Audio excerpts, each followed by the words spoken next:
Assalamualaikum warahmatullahi wabarakatuh. My name is Bima Maiswara Satria from 3B class from English Business Professional Communication, and today I will present about Tylenol's murders case study.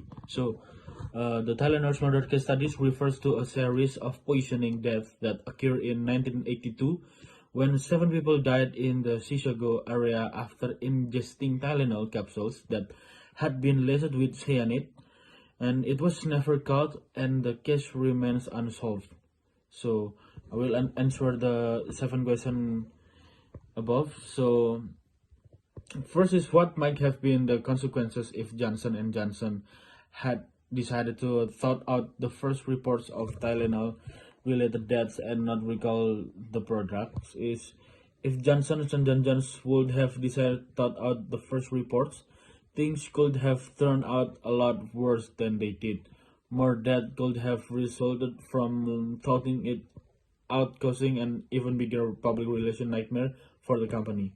And then, what other public relation options did Johnson and Johnson have in responding to the first of the Tylenol's murder?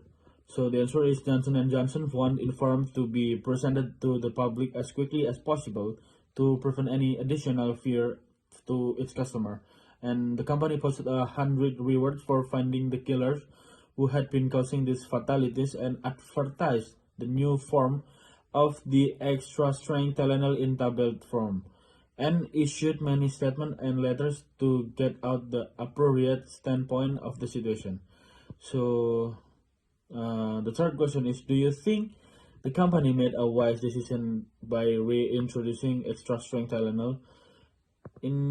I think no. So Johnson and Johnson should have taken Tylenol's extra strength off the market for a longer period of time.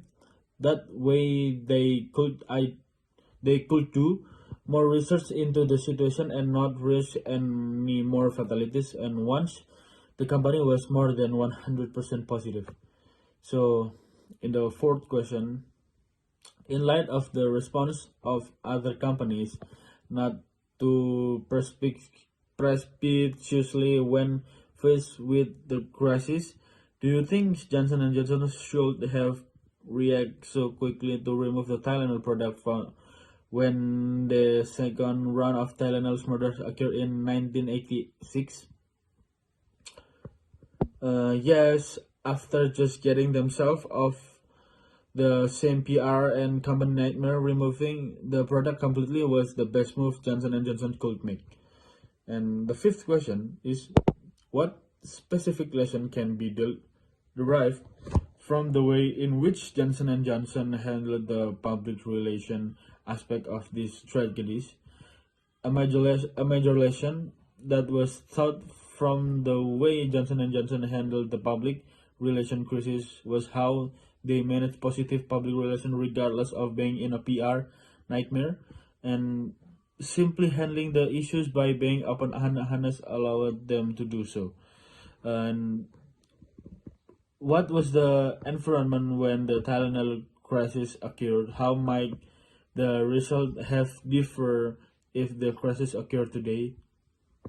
So the answer is, the environment when the Tylenol crisis occurred was much less technologically and social media savvy as environment was living today.